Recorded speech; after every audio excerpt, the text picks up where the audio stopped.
Yeah, I mean, this is, I think, where we're stopping short when we talk about setting your 3-month or your 3-year goal.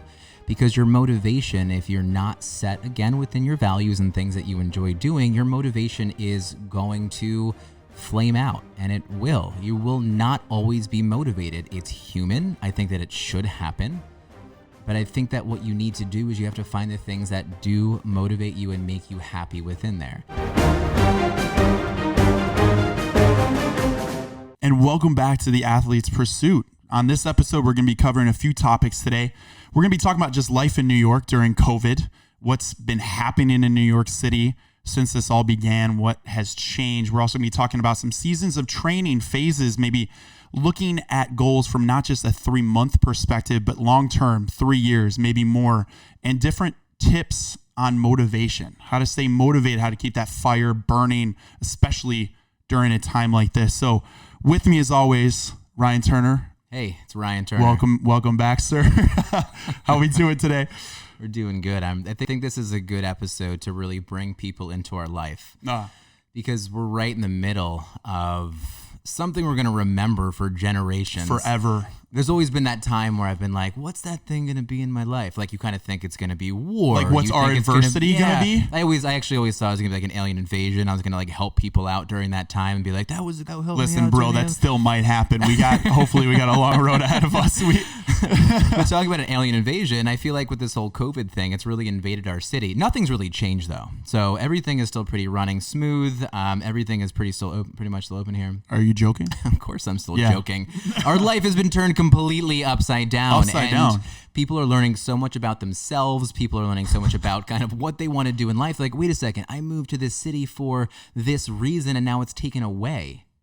Yeah, right? A lot of people left. So we actually have a lot of people who have left, which, you know, there are a lot of challenging things that are going on, but there are some positives. Like, one thing in particular, I do enjoy that there's a little bit more space to kind of move around the city. That can be a positive thing, and that's okay.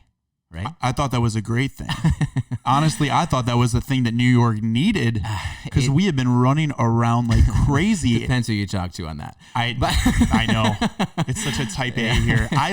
We all love the pace of New York. I mean, there's a reason why we all moved here and live here. Yeah. You know, you like the competitive energy, you like to move fast, but it's like once in a while, you got to slow down sometimes. And this was almost like a forced stop of like, New York, breathe. Yeah. Take a moment. How you doing? How's life? You want to be in this lane? You like this? Like, I've had so many people tell me, oh man, thank God this actually forced me to sit down and be at home and reflect on, do I like my job? Do I like how things are going? And I'm like, you don't give that time to yourself? Oh man, you know, that's a great question to ask people. I don't think that a lot of people actually take that time, or they had that time, especially within this city, and there's been a lot of reflection, and I think that reflection has brought out so many emotions for people, whether it's anger, whether it's more positivity. Actually, I think people are kind of discovering themselves a little bit more, and like, oh well, I actually don't like myself. Let me change this. Let me kind of like, I don't like my job, or maybe it's something about, with you and I, we work very closely with people face to face. So that was taken away from us. Yeah, that was a big transition. Remember back in March, it was almost exciting, if I can say that, and not have anyone get come up upset about that. But what was it? It was like March, right? It's when this all kind of started. Yeah, around there. 3-week shutdown. Everyone hops on Zoom. Everyone's there's workouts in there. I've moved my clients over to online. Yeah. There was something really cool about it. It's almost like when there is a huge snow day in the city, everyone comes together because you now are dealing with the same thing. And you really have to kind of like team up, and, we're in this together. And that's what it felt like. Mm-hmm. And as it's kind of been dragging on, it feels like everyone is kind of dissipating a little bit. Like they're kind of separating somewhat in a great way, I think, personally. I think it's great that people are kind of separating because we're spending more time with ourselves or with our family instead of kind of like, maybe hiding at work or, our insecurities. We feel like, we maybe aren't, a good family person. We're not great with our parents, or we're not a great friend, but I know I can go to work and just kind of sit down and kind of bust through a bunch of spreadsheets, right? Sure. So I think that it's finally getting people to be like, oh, we gotta, I have to look at my wife, I have to look at my significant other, I have to look at my friends now, and really kind of, check in on myself and see if I've kind of been doing good. And the hardest thing right now is that I don't believe that marriages, I don't believe that relationships were meant to be lived in so close together. And I would also argue that a lot of these apartments that we've moved into in the city, they weren't meant for us to truly live in them. They were meant for us to come in, sleep, get dressed, and then leave and go experience the city some more. New York was not made for comfort. It was not made for a lockdown. All right. And so I think it's teaching people so many things. Yeah, facing your stuff is a big one. And it also reminds me of when you were talking, I'm reminded of just like what addiction really means, because you're talking about avoidance, right? So maybe in the past, because you didn't slow down, you're going to do your job, which is a normal thing to do. You're just going to work and you're working extra hard. And so you're not seeing maybe your significant other as much. And over time, you can develop a habit where it's easy to say, honey, I'm just working, but subconsciously, are you avoiding going home to have the hard conversation, or going into your job and maybe you don't love your job, but you keep going into it because it's a habit. And so you're like, oh, I just got to stick with it. I got to do this. And you don't give yourself that week vacation or that time away to go and reflect. Do I like my job? Does this actually make sense for me? Is this fulfilling me? You don't have the time. So this addiction stuff or avoidance is something that we all do, because facing these honest questions is very hard. It's very hard to do. And I do get that. It's honestly very difficult. But COVID has forced all of us to face all of it, whether we like it or not. Yeah, You're so sitting much. with it. Yeah. Personally, with my marriage, it's really shown me that I'm not a very good communicator, that I really need to grow a little bit more into, I feel that my strength in my marriage is probably me being a father, but my weakness is being a husband. Interesting. I don't truly feel like I give my wife the honest respect she deserves all the time. And I think that our communication style, it clashes. I'm very much an introvert and she's very much an extrovert. She loves to have conversations. She loves to kind of, keep asking and kind of keep digging. And when someone does that for me, it makes me feel very uncomfortable. This is a nice little path to go down, because you and I have had conversations where I identify a little bit more as an introvert. Mm-hmm. I know you mentioned obviously just now that you do too. Being in the presence of an extrovert, someone that you live with, I think that would present an obvious challenge of, if you're trying to recharge by reducing stimulus, obviously, and kind of go internal, versus someone who responds a little bit more to external stimulus, right? There you go, drink up. What is that balance? What have you been learning? Have you made some kind of adjustments through this period of how you communicate, of like, hey, I need this space and she's okay with that? How have you communicated those types of things? I mean, look, this is where I think the growth aspect of, being here with you, talking these things through, that this really comes in, because I don't feel like I've grown as much as I've just noticed. And there's a lot of growing to do. And it really makes me kind of sit back and, I'll be like, okay, look, maybe my wife is asking questions again. It's really starting to kind of rub on me the wrong way. I'm going to explode. I'm going to get angry, and I will get angry. And I will end up kind of speaking in ways that I don't think are where my values are. And then I do, and I'm like, oh man, the guilt is just there, and I didn't handle that well. And I'm like, okay, I'll do better next time. And I just don't do it next time. And so this is again, it's stemming from being in such close quarters with someone for so long, who, in a world where you were able to, spend time apart doing your own thing and then come together, we were able to complement each other very well. But now it feels like we're almost forced to be the same person. And that, I think, is the biggest struggle. Because then I feel like I'm losing some of myself. If I communicate the way that's going to make this situation better, I'm not going to really be who I am. Mm-hmm. But it's really stretching me thin.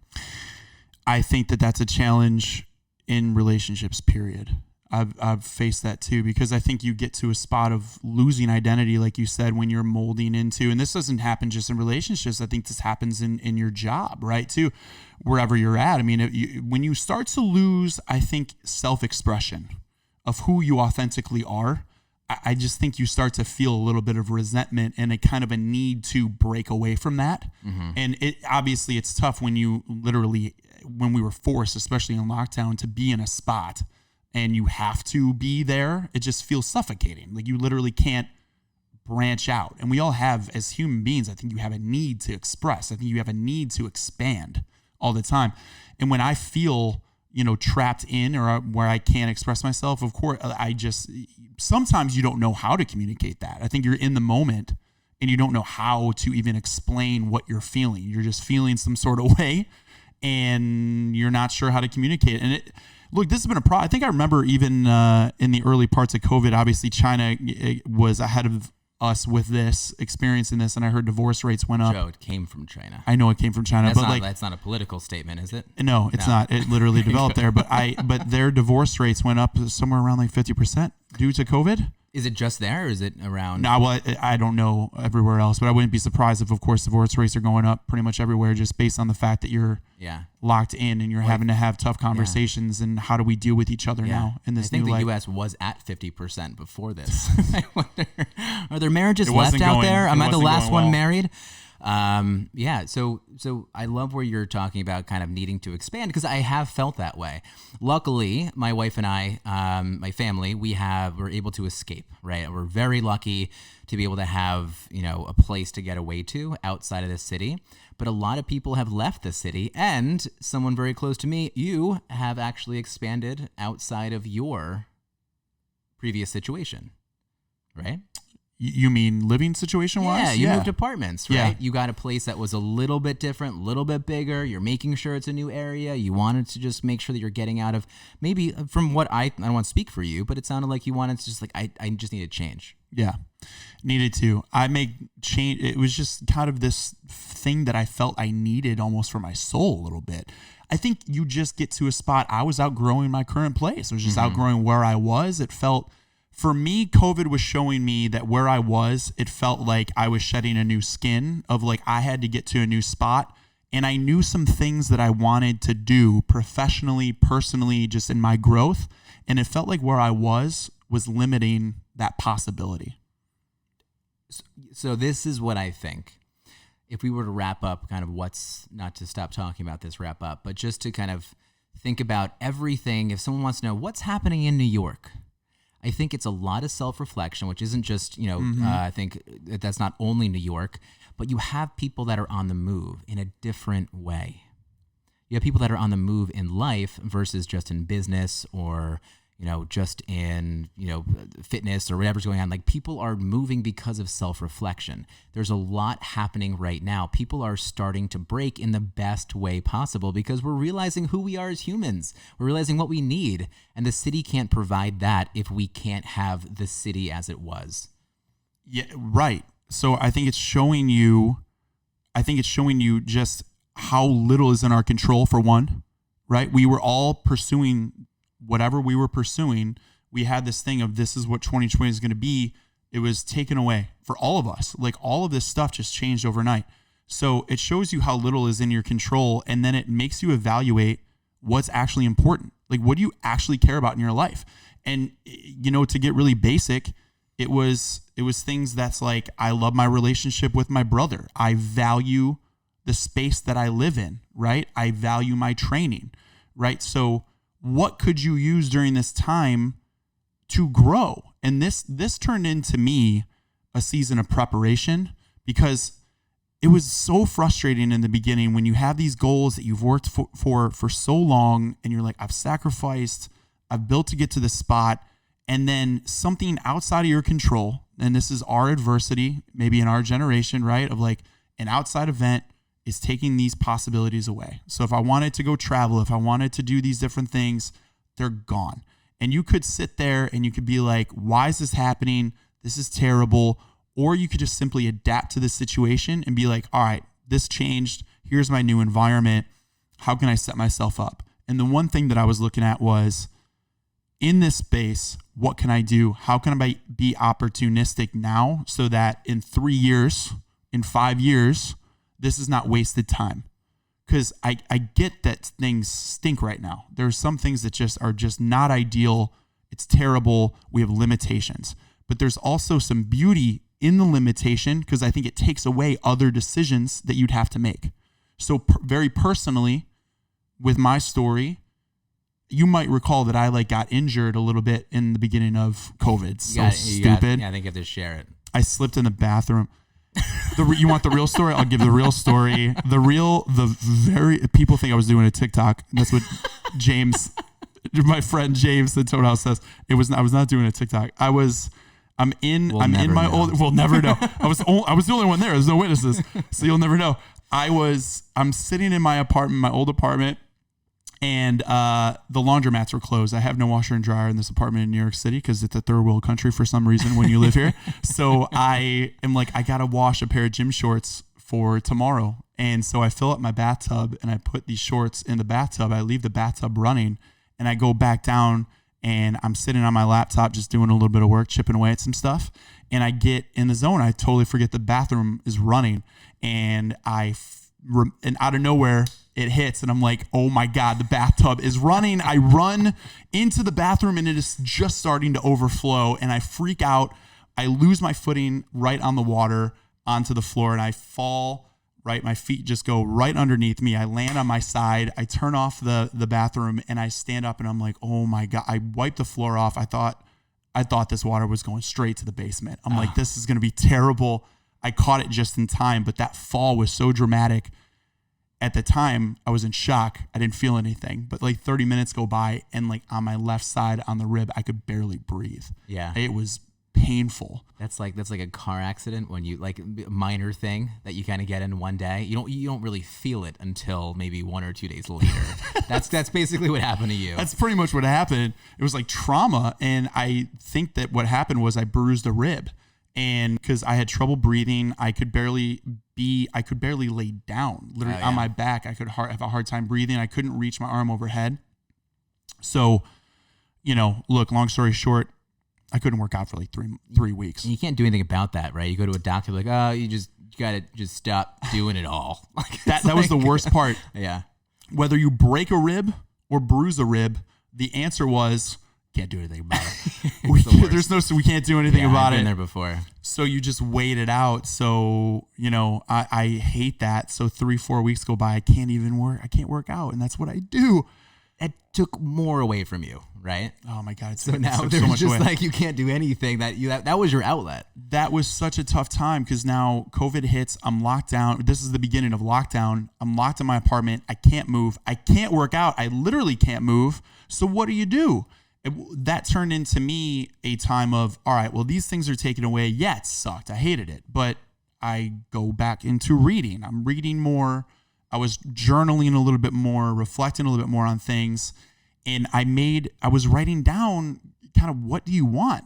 All right, let's reevaluate now. What's the next 2 years, 3 years going to be? What do you want from all of this, right? And I just remember very simply, I made a lot of adjustments with many things, but training-wise specifically, I remember feeling hey, you're in this environment, you're a trainer, you're a coach, you're working out hard, but are you working out with focused intention? And I just remember saying, when you get back to healthy, when you get back to 100%, take this time to be 100%, because when you come back, I'm going to take everything. I'm going to be in the best shape I've ever been in, and I'm not going to apologize for it. I'm not going to apologize for the time that it takes, because sometimes I would get guilty of how much time I spend on the craft. And I'm just I'm going to lock down, and I'm going to put everything I have into this. And that's what I did. It gave me a reason, because I had a vision of what I wanted to do. It made me a little bit more at peace with the time that I couldn't take action. It made me feel now this time of inactivity serves a purpose. Now it is a time where if I have to get healthy so that I can achieve this later. You know what I mean? Sure. So it turned into something great, which I'm sure there's a lot of stories like that during quarantine where you take lemons and you turn them into lemonade, right? And that's really what this time should be. this is if you want to call it lemonade, we can call this lemonade. I don't know if that's what we can figure this out. It's a little bit of a crap-aid. No, I don't know. But it's a challenging time. And I love what Joe's saying right now about the intention. I think intention is incredibly important with whatever you are looking to do. If you are going into any kind of situation, you can sit back and you can reflect. You can think about what you want. You can dream. You can put up a what are those things called? A dream poster, like a vision board. Vision board, right? Sure. You can have all that kind of stuff, and you can think, okay, I want that. But it's only wishing until you truly have intention when you go into everything you do in life, right? Because if you're someone, you want to work out, you're like, I want to make sure that I'm going to come back from this injury, and I'm going to take this, I'm going to keep working out, and that's really great. But if you don't have the intention every single time you go in, if you don't sit back for a second, you say, okay, I'm going into this workout because this is my goal and this is what I want to achieve from it. I'm going to put everything into this in this one moment, this one workout, because that then is going to layer on top of each other, and that's going to get you to your goal. Yeah. So the best thing we can do, I think that showing up is important. I think that making sure that someone, they get to the gym, making sure that someone puts on their running shoes to get outside. And if it becomes a walk instead of a run, great. If it's something where like you start eating just a little bit better, I think that's good. But you want to make sure that what you're doing is that you're setting the intention. I am getting into the gym and I'm going to be focused and I'm going to lift hard and I'm going to make sure that I'm going to walk out feeling really good. Yeah. Right. So you do have to get yourself there. But once you are in that moment, set a strong intention. Yes. Right. Yes. Because it's so well said. And you're reminding me too of that balance between action, conscious intention, and then stillness, like this balance between both. Because what we don't want, and I think what was maybe happening before COVID and it just happens in general, is you're moving, there's motion, but you're confusing motion for progress. And that's not always the case. You can be in a hamster wheel just moving, but is it the direction that you want to go? And so when you're feeling that frustration of I'm moving, I'm working, I always I'm like, but is the intent there? Is the direction there? And that stillness, this was a forced stillness. And maybe some people haven't felt that before, where it's like, I'm going to sit still, I'm going to evaluate. And I hope people took that time. This is not a New Yorker thing to do. It's not a New Yorker thing to do. A lot of type A people just shoulder to shoulder trying to stay still. Go. No. But you're forcing to be still. And then it causes you, it's this gift to course correct. Right. And that can be a great thing. It can be such a blessing. Right. Because then when you have that course correction, you took that stillness, now the action is so much more powerful, because it's like, I don't want to be working all the time. I want to have my work I want to put my focused effort when I am working. I want it to mean something. I want it to be moving towards a direction. I want it to have a purpose, so that then you also have that equal rest. Right. I think that time showed people too, because it took away commutes. It took away the time that it took you to get ready in the morning. Sometimes, like if you look at people on Zooms now, you're like, are you okay? Like everything cool. Like this, but the thing is that gave them a lot of time in life back. They're sleeping a little bit more. They are spending some more time with their family. Maybe they're able to kind of get that walk in the morning or get that workout in, because they aren't commuting and they don't need to do everything else. I think there's also this other side where people are expected to be, at the ready 24/7 right now, which I think is complete BS. But we have to put our phones down. I think we need to kind of create those boundaries. But it's still, I think this time gave people that, gave some of that back. And so they kind of realized, oh, this is what I was missing in life. And I do now need to kind of pivot a little bit. And this is, I think, what sent some people out of the city, right? Either for, the short term or the long term. I know people who have sold their places and they've moved on. And I don't think it's just because we got to get out of here because we have to go find work. It's not that. I think that people are understanding that there's a quality of life issue here in the city, that it's always a rat race. I always think about that. Because people just want to move up to, say, like the Upper West Side in a smaller apartment, but really what are they doing? They're just trying to stay close to work. But really, where do they really love and experience themselves the best? When they're out in the mountains, when they're somewhere at the beach, when they're not in the city. And so people are now placing themselves in their best life. And that's great. How amazing is this? Yeah, I think it's great. Yeah, so I do. I would say that this has been a really challenging time for gyms. It's been a challenging time for restaurants, other retail, all the in-person kind of businesses. But what a fucking amazing time this has been for so many people. Agreed. Yeah, and we have to look at it that way. I have to argue, like, we have to look at it that way. If we don't, and we only think of this as a negative, this challenge that we weren't able to overcome, and we're just waiting for it to be over, we've really lost. Agreed. When these things happen with anything, I think you have to look at a situation and just be like, it is what it is. I'm not changing COVID, right? You and I aren't changing it. It is here. It is here. Yeah, so, but just wear your masks because you can be part of the solution. Control what you can control, right? Yeah, so be part. Exactly right. Be part of the solution.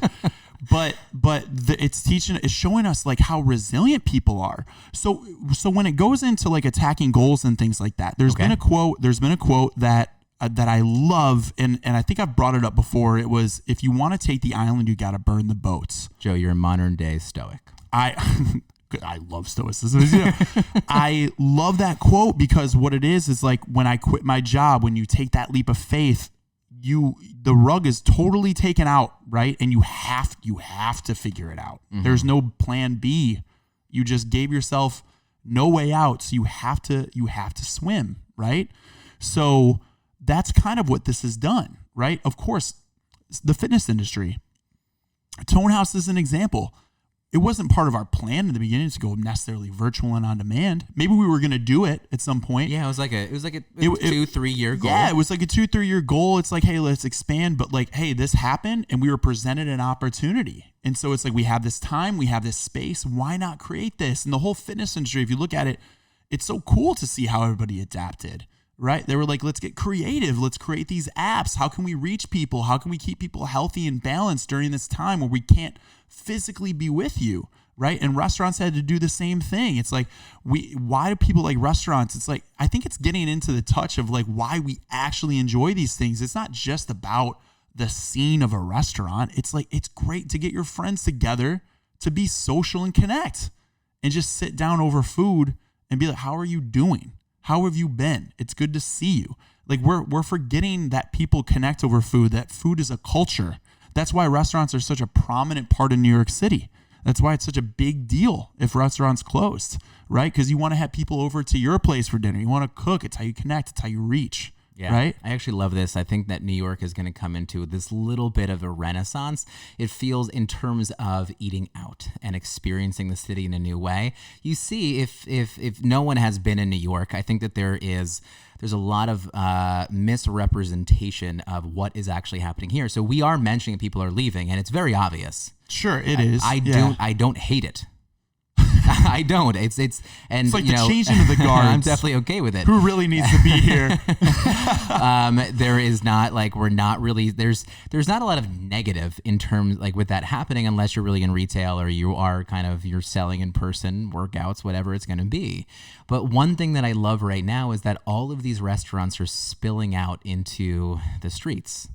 And maybe for better or worse, I don't know. But I love to see that these restaurants are out. Like, I was like, oh my gosh, I didn't know that was a restaurant. Like, they have seats outside right now. I think it's pretty awesome. They decorated this nice little, like, outdoor venue right now. Oh, it's next to that place. Oh, this is amazing. Like, these experiences, you see people actually liking each other and getting outside, right? People are outside. They're experiencing food. They're experiencing culture. And they're opening up in a new way. And now I believe that outdoor dining is going to be an all-year thing, year-round thing, right? As of now, I believe. Yeah, I think I'm happy to be corrected. No, I think, well, there's going to be some indoor seating. I think there has been. Oh, well, but that's yes, there. But I think that they're going to have the outdoor as well, right? So for places that didn't have that option, now they're able to open up. And so you go around the city and it feels kind of special. I think it's really cool. People are coming together. It's a block party almost. Like when I've walked around, right? Yeah. When I've gone to Flatiron, specifically, there's these restaurants on these side streets that take over the entire street on those side streets, and they have nothing but seating. And you feel a vibrance of the city. Like New York is resilient, right? You know that about the city. Yeah.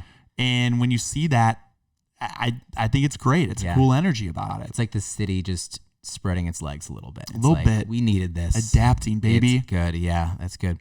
Hey, why don't we pivot a little bit here? Let's pivot. I think that we had some great questions kind of come in when we had asked for some topics. And yeah, really good ones. one thing in particular, how about I let you introduce this or talk about it? Well, there was a good topic brought up about, I think it was the seasons of training phases, if you will, of how do you not live for a goal for 3 months away, but for 3 years. And we can take this way deeper into just training, but training phases for 3 months versus a 3-year outlook. This is kind of a big deal. I feel like that it's just that short-term mindset versus a long-term approach. And this is probably something that people struggle with in general, because if you break this down into some basics, I think that most people just aren't patient. I think we can talk about one thing for sure when we go back to, if we're talking about training specifically or even nutrition specifically, people are looking for a short-term silver bullet. We're not even going to go down that road. We know that that's not a thing. It's just, it doesn't exist. This is a lifestyle approach. That's all that needs to be said. So this 3-month kind of outlook, I think when it comes to training versus a 3-year, I personally always look to a long-term vision like 5 years away. And because it excites me way more.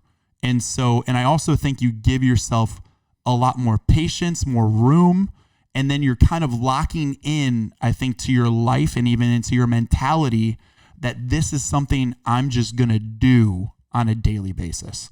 So the pressure of executing within 3 months to achieve some type of result, I think it just kind of alleviates some pressure of, to me, this goes deeper, that it's not a goal anymore. It's an embodiment of, if this is going to be a 3-5 year journey, now I live this, I am this, right? It is a part of my life versus 3 months. What is 3 months? It's fleeting. It's temporary. It's just something that I'm going to do for a little bit. It seems like, I don't know, a hobby. So I guess it depends on your outlook, but I would always prefer a long-term vision on things to give yourself time to practice, refine, tune up, adjust. So there's a lot of people, I think, that the bigger issue I see, at least in my industry, but it really ends up being anywhere, I think, is that we really end up comparing ourselves to other people, right? That's that comparison syndrome that we see a lot. So, and I'll share with you, where I see a lot of challenges for people is usually if I have a very successful client, that person has friends and they have family, and they see, it's that old kind of thing where someone kind of looks at you funny if they're starting to eat healthier and work out more. It's like, oh, you're doing that. And they don't pay attention until there's actual change happening, right? You've been doing it. You've made it more of your habit and your lifestyle. Finally, oh, yeah, what are you doing, right? Okay, why don't you give me some tips? And then finally, especially with nutrition, they'll kind of come to me and be like, hey, you know what? So-and-so is working with you, and now I want that. And so I'm like, okay, here we go. Let me make sure that we're setting expectations with this person, because I want you to realize that your friend has put in a ton of work and they've committed. And so now I want to make sure that what you understand is what they went through. They went through struggles. They went through challenges. We've had great times working together too. The revelations that they've come through are wonderful. But I need you to realize that if you're setting your expectations that you're going to achieve what they achieved in 2 months, you're not going to do it because there's such a high failure rate with it. Are you ready to struggle? Are you ready to have a challenging time and work through the hardship that your friend went through? Yeah. Right? Do you end up seeing that within training sometimes? Yeah, for sure. Right? I've actually had people say, they're like, oh, I've seen Joe. I want muscles like Joe. I'm like, do you know how long Joe has been focused and training and he got himself to that level? It hasn't been him just wanting muscles. It's him being like, I want a lifestyle that involves me being around other fitness professionals. I want to be in that world. His physique comes from a complete embodiment of being a trainer, right? And so you being in finance and you want that body, it's not that you can't get it, but you have to understand that what you're doing is that you're not achieving muscles, you're achieving habits, and you want to build your lifestyle towards it and allow yourself then to build it down the road, right? Your goal right now is not the end goal. Your goal right now is to develop the habits and develop a lifestyle that will get you there that you enjoy. Great. Right? Because that's the hardest thing, is that people are like, I want the quick fix. Like, I really don't know if I want to go down this road, because everyone knows this. There is the quick fix. You pick up a men's health or a woman's health, and the promises are there to happen in 30 days. And it doesn't really happen. And so people end up, and that's how those magazines and that's how that information becomes so well sold, right? Because people want that. Our expectations have been warped in the worst way possible. Yes. We need to bring people back to what life is. And if people are struggling to kind of achieve the things that they want because it's going to give them happiness, you know what? The message to you is that you're not going to achieve it. You want to be able to kind of develop the lifestyle that you want through training, through nutrition, through finance, through building a family. Like, you cannot look at someone across the street that ends up having 2 children and they're eating a nice meal. Everyone's smiling. You hear the kids say, "Daddy, I love you." And the mom say, "Honey, you're the best." And, you know, they're giving each other kisses, and, you know, they paid for the meal really easily, like whatever it's going to be.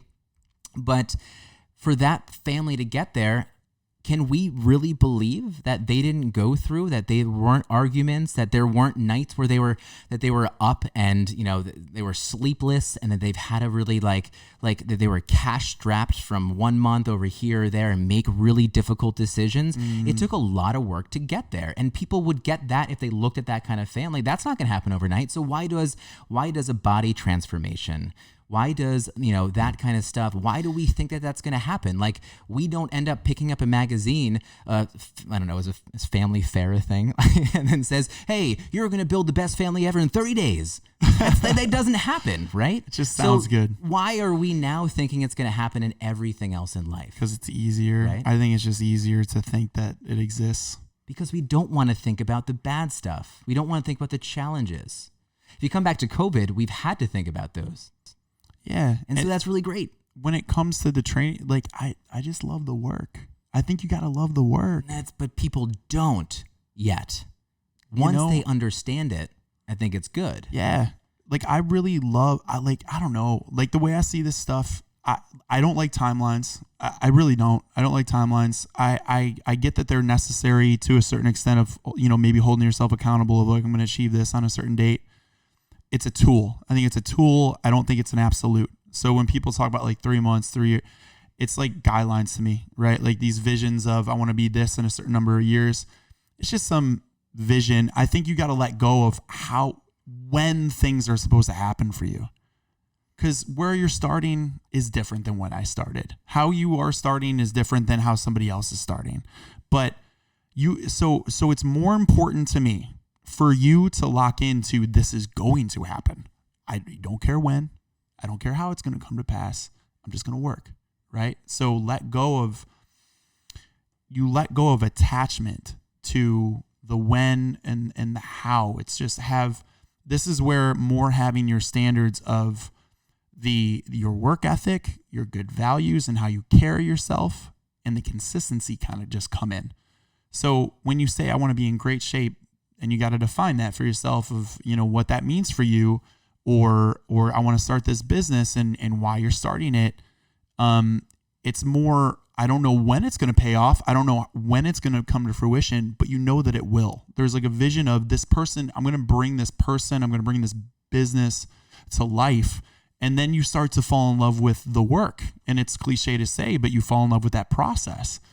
And like, that's what I love about training. Like you know, this is my thing, that I love the work. I will go into the gym and train when people are not there. I get there earlier because I love it. I love the stuff that you don't see. I love the stuff that isn't on Instagram. I love the grind of figuring out how I can train and work hard and push myself to a point I didn't think I could go when I'm tired, when I don't want to be there, when it's not sexy, when nobody else is in the gym. Like that stuff is the stuff that I know about that nobody else will ever see. How could they? But you have to find that romantic kind of relationship with whatever journey you're going on. Like, that's the only way this stuff really like happens, because whatever your endeavor is, and it's not just training, this shit is going to be hard. Yeah. When is it not hard? It's always hard. It's got to be hard because it's going to build resiliency. It's going to show you the things that don't work too. I think that and like, you know what? I really don't like using all those cliches because we all hear them, but it's like failure is such a good thing, right? We grow from failure and we become better through failure. It is so true, but what you have to understand is that through failure is that you have to be building the habits and you have to find the things that you love doing during that, right? If you are just doing it to look like someone else, if you are doing it to, because someone else achieved that, then you're not. But you have to find the things that you actually love doing within here. You have to kind of you have to surround people. If you are someone who does want to end up getting healthier or more fit, or you want to be someone who's more financially secure, surround yourself with people that want that as well, and find people in life that are going to help you be secure and enjoy those moments. Yes. Right? Because I've seen it. I've seen it too much, and I think you have too. Is that like people are like, I want to eat healthier. I'm going to eat kale all day long until I'm healthier. I'm like, yeah, you're gonna love that. Yeah, that sounds great, but you're not gonna find any happiness within there. And this is all coming back to your values as well. If you want to be a better family man, if you want to be a better husband, if you want to be a better son, how can you do that and achieve those goals as well? Well, bring people, share your experiences with them, and make sure that you're doing things that maybe don't take them out of your life, right? So I don't know. Yeah. Now, let's talk about motivation then. So the other kind of piece of this was, if you have a 3-year goal and we're talking about some things that we want to accomplish and we're locked into a long term, I know this is a common question, but we always talk about motivation and even losing motivation. Like, there was just a good question that came up to us of what do you do to keep the fire lit, more than just the cliche of just do it, just get it done, which I get, right? So what you would hear is advice of like, just do it, just force yourself to get it done. You're not going to feel this way all the time. But let's go into this. Let's go into motivation, staying on track to a long-term goal. Kind of, what are your thoughts there? Yeah, I mean, this is, I think, where we're stopping short when we talk about setting your 3-month or your 3-year goal, because your motivation, if you're not set again within your values and things that you enjoy doing, your motivation is going to flame out, and it will. You will not always be motivated. It's human. I think that it should happen. But I think that what you need to do is you have to find the things that do motivate you and make you happy within there. Something you have to make sure that you're also supporting yourself with is, I think, a lot of like kindness and, positive talk. It's positive self-talk. The more that we move into negative self-talk or guilt or shame, when we think we should be doing that, but I'm not. That's so hard. I can't do that anymore. When we get down on ourselves, it really doesn't set up a good environment for learning. And I think that we should continue to learn about ourselves. I think that we should really continue to learn about how we best thrive.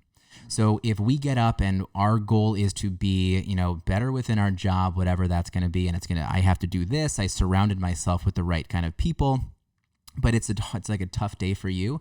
You have to realize that your direction is not always going to be linear. So when you're not motivated, accept it, lean into the people that maybe are around you, but you have to be really kind to yourself. There's a whole thing here, right? So I really love the science of things. So when we talk about just, positive self-talk and how negative self-talk can be so toxic, there are certain pathways in the brain that actually get shut down, specifically the pathway of learning. We're not able to take in more information and build those new neural pathways that teach us how to be resilient in those difficult moments if we're shaming ourselves the whole time. So what happens is, really, as we are more positive with ourselves, we do tell ourselves that it's okay to feel the way that you do. It helps release certain chemicals, things like dopamine or oxytocin. And I believe, if I have this wrong, I'm fine. I'm happy to be corrected. Actually, let's not even say it. But it ends up targeting areas in your brain that are going to help with learning. And so now in a difficult situation, when you realize that you're unmotivated and you're having a hard time, you're more awake and aware to it. And then you say, okay, well, how do I get out of this? Let me lean into my values. Let me lean into the people I've surrounded myself with, which is really important. And they're going to teach me things. And now I'm going to learn how to get out of this moment or how to get out of it quicker next time. Right? Does that make sense? It does. What happens though is if you are shaming yourself and you're not good enough, I can't believe you did this. This is so bad. Or, something that I'm struggling with right now, I've realized that I'm extremely weak in my squat, right? I don't want to devalue kind of these larger goals in people's life, but my squat, I'm so weak. My form is not good. I don't know. I cannot get out of the way of thinking with my squat, right? I can't really sit deep and low. And I keep having to take weight off the bar, and it's very challenging for me. But what happens is if I sit there and be like, my God, you can't lift heavier. What are you doing? Why can't you get this, right? And we see this all the time in life. Yeah.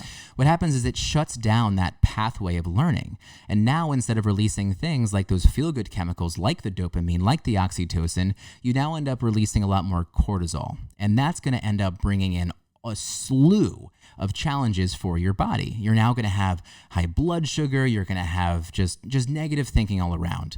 And you're not going to learn anything from that kind of scenario. So you're not always going to be motivated, and you have to accept that, and you have to be able to then look in other directions to, yes, get more motivated, but realize that it's okay. But if you're not surrounding yourself with the right people, and you don't have a goal that you enjoy, the habits that get you to that goal, you have a big problem, right? You remind me of something that I heard recently, which was if you argue for your limitations, sure enough, they will be yours.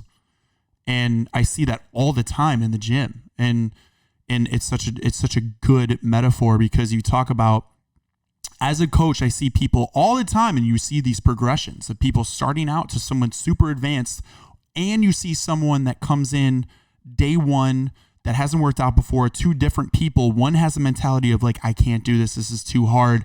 Or someone that goes, this is really hard, but I really want to do this. And you see where they go a year from now. And the only difference was how they believed that they could. It's a mentality. And I've always said, if you can train the mind, you can train the body. Strong mind, strong body. It is the difference. So if you have, if you're, if a certain thing is a limitation for you, and you mentioned the squat, it's not a outlook of, I can't do this. This isn't for me. Well, that's limiting straight up right there. You gotta listen to what you're saying to yourself. But you can also look at it and be like, yeah, I need to work on this. This is an area that I need to work on. But you also believe that it's just a matter of time. For sure. It's simply a belief. Like, you will work on this stuff. You are seeing what your limitations are physically, not mentally. Maybe your hip isn't as flexible. That's a physical limitation. But a mental limitation can't happen. Physical will be there, but you can overcome physical. The mental, you gotta flip. It's the biggest thing. And that's, I think, where that positive self-talk comes in. You have to be able to reframe things. You weren't able to do that? Okay, but what were you able to do? You were able to, show up. Maybe that is the thing. Okay, I was able to get here, so at least I know that I'm trying to work on this. Or, okay, maybe I had to take some weight off the bar, right? I'm speaking specifically to what my challenge is right now. I took weight off the bar, but I'm taking a lot more time and I'm focusing on my form, and that's going to lead to a stronger body in the long run. Yes. Right? So that, I think, is what we really want to do. I love, I believe she's a psychologist, but Dr. Shauna Shapiro.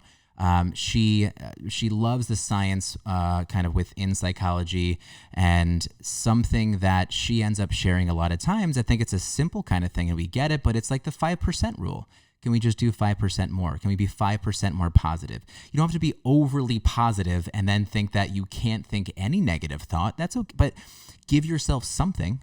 You have to be able to look at what it is that's going to help you stay motivated. But you're not going to be motivated by being completely negative with you. I have a lot of clients who are like, Ryan, I just want you to yell at me. If you see me not eating well, yell at me. I'm like, it just doesn't work that way. That's not how, like, if you look at things like I can work with my dog, right? My 75-pound Weimaraner, depends who you're talking to. The building thinks it's 50.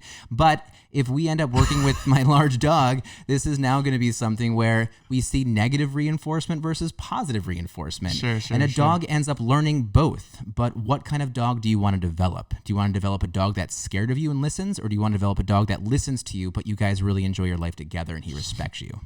Fair enough. Right? Do it with yourself. Fair enough. Right? I always, motivation to me is a temporary feeling also. So I think that's something to keep in mind as well.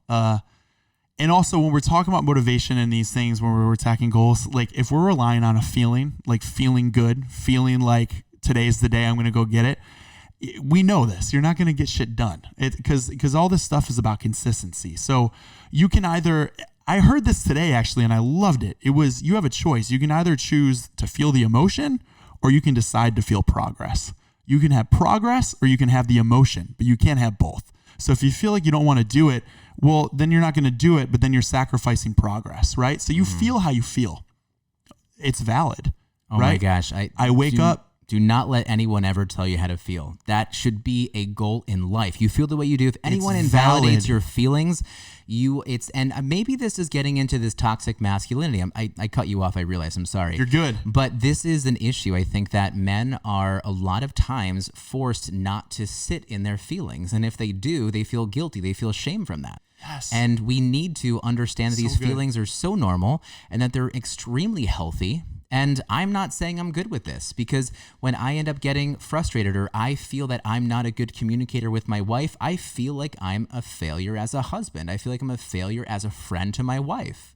And so that actually, it ends up coming out probably with more anger than I wanted to. It comes out with frustration and then I'm kind of like, oh, I'm going to get away from here. Just run away from this, because if you end up continue to speak, you're going to end up, saying things you don't want to say. And it's like, all we were talking about was if that pan was clean.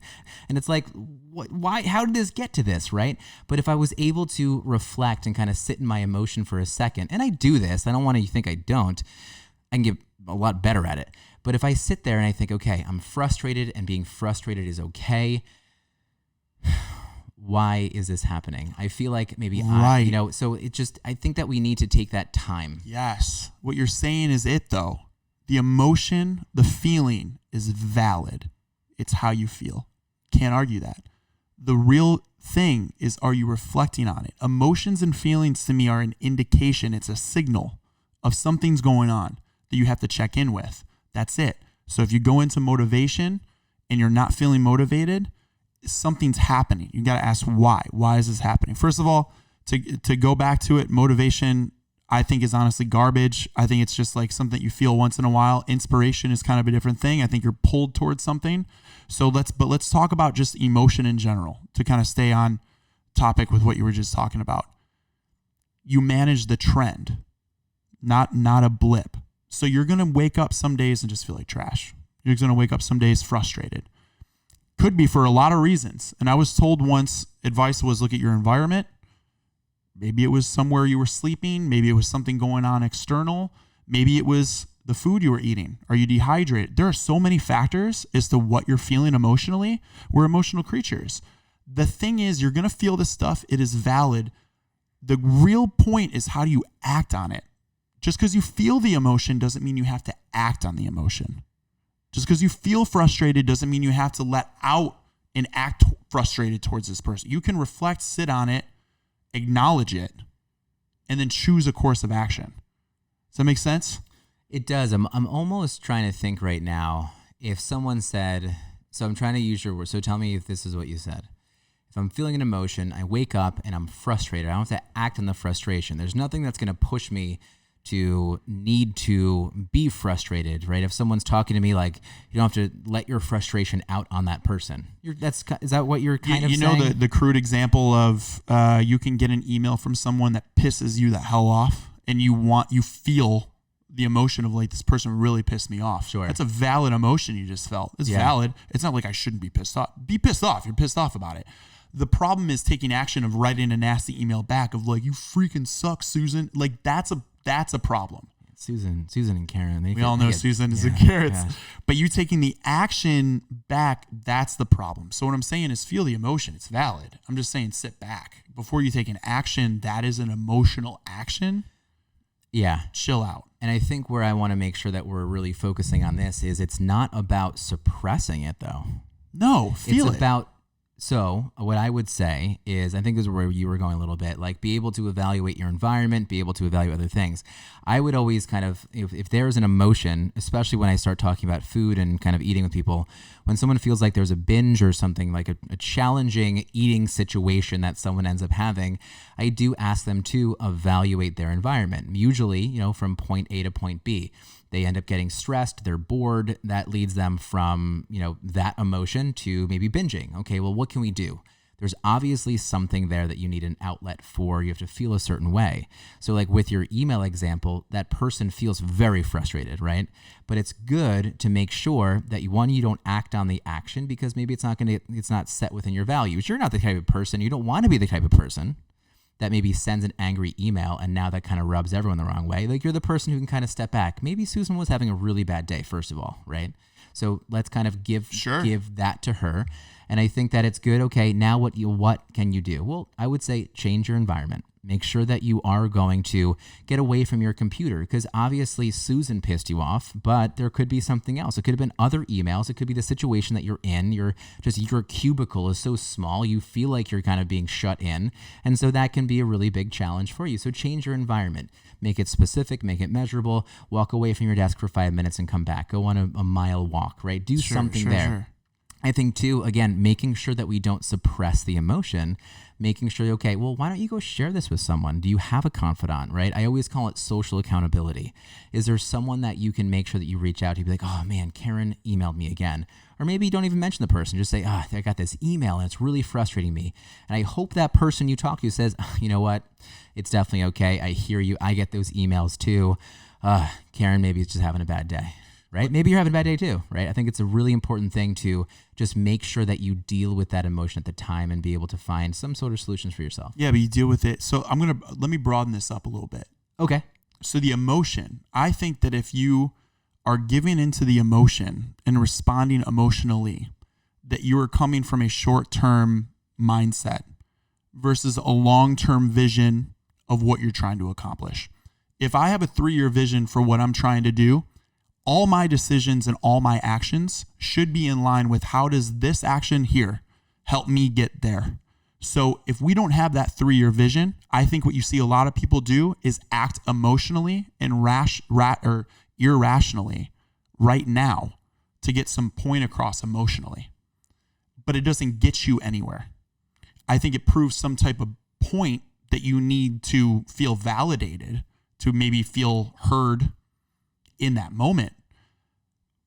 So you need a bigger reason to say no, or some North Star as your compass for why you do things today. And I think so many people do not have that. And so you're doing these short-term decisions. You're making these short-term decisions emotionally because you have no direction. Let me learn from this. So let's come back to your Karen, your Susan email, right? So what you're saying is that sending an email back, that you're losing sight of your long-term vision. I'm saying, imagine if you got that email from Karen and it's an emotional email. It invoked an emotional response. Now, if I don't have a vision for my career, I might just respond emotionally. Okay. Because I might just go back to her and just be like, what the heck was that about? Blah, blah, blah. Now, if I had a vision for myself that I want to be a CEO in 5 years, I would probably respond to that email very differently. And if you're being smart and strategic, I would respond as a CEO right now. That makes sense, yeah. So I would carry myself with higher standard today because in 5 years, I want to be this. So right now, you have got to embody that stuff today. Even when you're not there, you have to act in accordance right now. It's kind of like if someone's goal was to get out of that job. Yes. Right? They could have responded to Susan's email. I got Karen on my mind. Whoever you got it Susan. is. Doesn't matter at this point. But if your goal was to get out of that job, you can go ahead and email Susan back and destroy that relationship and have HR on top of you because you didn't respond the right way, right? But considering you had the CEO vision, that's almost pulling you back and putting you back in your values. This is the difference between motivation and inspiration to me. And this is when we talk about a 3-month perspective versus a 3-year. This is everything. Like how you motivation is going to be fleeting. It's emotional to me. Listen, if you feel motivated one morning and you're fired up use it. Go crazy, accomplish everything that day. But to expect that you're going to feel motivated every day is trash. It's not realistic. It's not going to I don't feel motivated every day. I'm in the industry. You think I want to work out every day? I don't. I'm glad I'm not motivated for that goal every single day, because if you were, you'd only be focused on one goal, right? Yeah. I think that would be an issue. It's not, it's just not realistic. But what keeps you going to take action is you feel inspired by something bigger that you have planned for yourself. That's got to be the thing. So once you have some ideal of yourself for 3-5 years, whether it's, I'm going to launch this company, I'm going to be an entrepreneur, I'm going to start this brand, I'm going to be an actor, I'm going to quit whatever that is for you, that 3 to 5 year vision, you now act in accordance today. So that propels you to wake out of bed and take the action, because you're like, look, if I was that successful CEO that I see myself being in 5 years, as an example, how would he or she act today? How would he or she act in that situation today? That's what you do. That's how you keep yourself moving. That's how you continue to take action. You don't wait on the feeling. You choose progress over the emotion. Got it. In my life, this is what I'm going to do. I'm going to commit in this. If I get frustrated with questions from my wife, if I get frustrated in communication with my wife, I can sit back. It's good though, right? It's good for me to say, okay, if my goal is to be a better father, right? Be an even better father and a better husband, I can look to respond in a more angry way right now, or I can look to kind of take a second, reflect, and respond differently. Yeah. Right? So that's good, because that ends up setting me up to be that CEO kind of. Well, now you think about the goal that you have for your relationship. Yeah, it's good. Right? That's What's good, the outlook you have for your relationship in 5 years? Mm-hmm. So then that changes how you would respond today. That's right? good. Yeah, that's definitely. It. It's like that with everything. Yeah. But if you're just looking to get out of the apartment, right? And that's how you're communicating, then I'm going to get out of the apartment. I'm going to act however I want to. Right? So anyway, I hear you. I don't want to get you off of where you're going, because I think it's great. But I keep trying to bring it back to like my own life right now. So that's good. We can go there. Oh, we just went there. More. We could. All right. Yeah. That might be a good topic. I feel like right? I think we'll definitely go back there. Okay. That'll be good. Yeah. But Joe, anything else? Yeah. No, I feel good. First of all, I'm excited about the new direction of the podcast. Yeah. First and foremost, I think it's going to take us some really great places. So always appreciate the honest conversation. Yeah. And I'm excited for the future episodes. I'm there with you. All right. All right, guys. Till next time. Take care.